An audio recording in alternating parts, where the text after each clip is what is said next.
The heart monitor beeped steadily behind me as I stared at her. She didn't flinch. "Sign it," she repeated, dropping a pen on the tray table near my hand. "I want a perfect husband. Not this." Her hand gestured vaguely at my wheelchair, like I was a broken appliance that needed replacing. My name is Cole Waverly. A month ago I got hit by a drunk driver. Spinal damage. Temporary paralysis. The doctor said with rehab I'd probably walk again. But my wife, she saw a burden. Not a man. I took the pen. Didn't say a word. Signed the divorce request. She grinned. "Good. You made the smart choice." Then she turned, heels clicking against the sterile hospital floor, and vanished out the door like I was already erased. The nurse blinked. "You okay?" I gave a calm, cold smile. "Yeah, just fine." Before she left, I'd said one more thing. "Pay your own hospital expenses." She laughed like I was bluffing.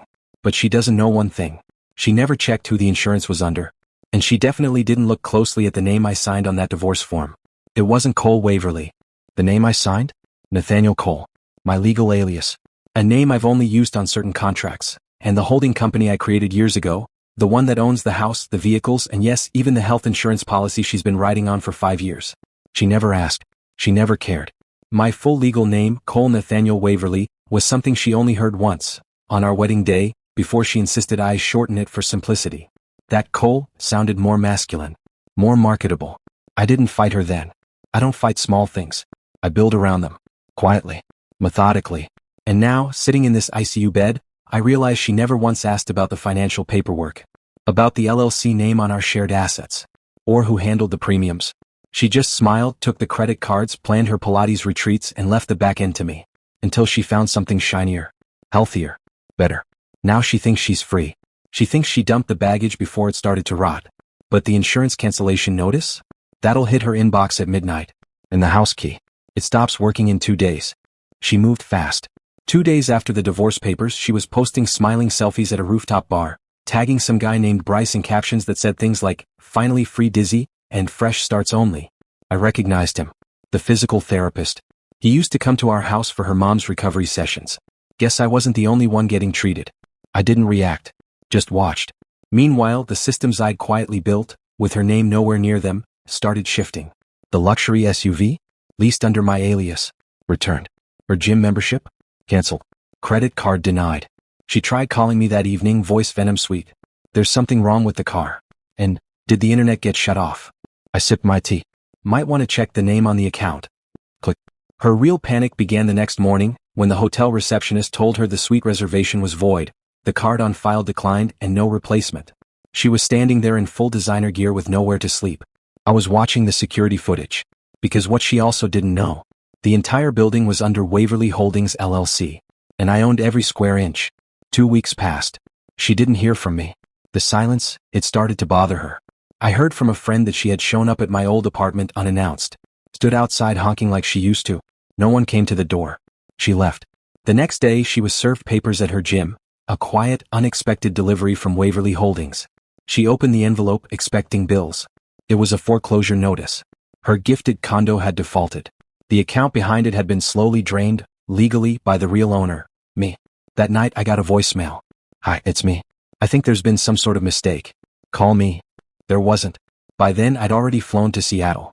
A new office. A new penthouse. A new start. With people who didn't need me to walk to recognize my value. She had once said I was a burden in a wheelchair. But here's the truth. She didn't realize I was the architect of her entire lifestyle. And now all that was left to collapse was the illusion she had built her ego on. It started small. Her gym membership was declined. Then her favorite credit card, the black one she used to flaunt, stopped working at the spa. She called the bank, furious.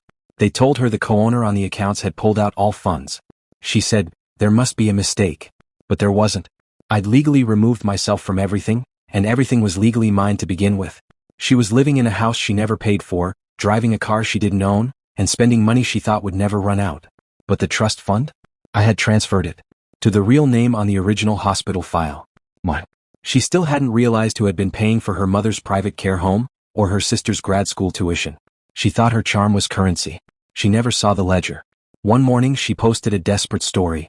Some people are just evil. That was the first time she'd acknowledged I existed since she left me in that ICU bed. I watched in silence. Because when you remove the illusion of wealth from someone who used you, all that's left is their true character, Exposed. She tried calling again. This time, she didn't bother masking the desperation in her voice. Cole, we need to talk. I didn't mean what I said that day. I was overwhelmed. I miss you. I didn't respond. Instead, I forwarded the voicemail to my lawyer, along with her previous text to Bryce.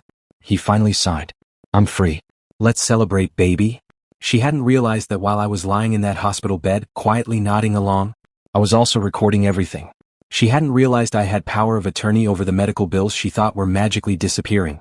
And she sure didn't know that the foundation she used for social clout, the one with her name on all the charity gala flyers, was being rebranded to someone else. Because now, with her name scrubbed from every file, every title, every tax document, she was just a woman with an Instagram filter and a long list of unpaid bills.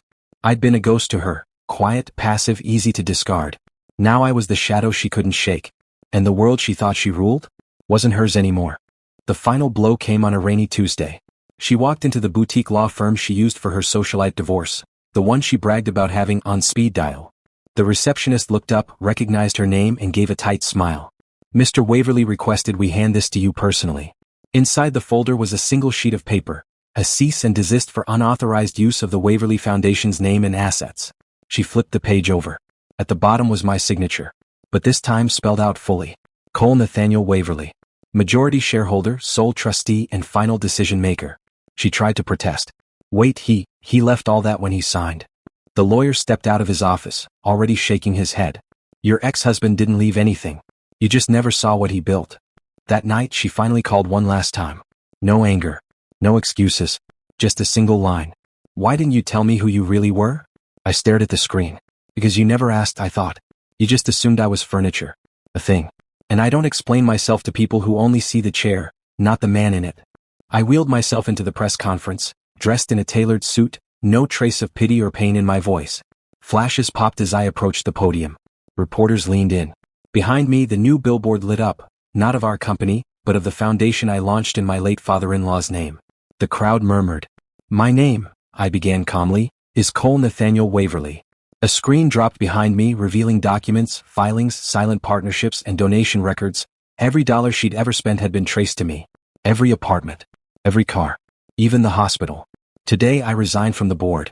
My wife will receive the remaining portion of the divorce settlement, which is, effectively, nothing. There were no screams. No applause. Just a deafening silence, the kind that happens when illusions collapse. She stood at the edge of the stage, red-eyed, silent.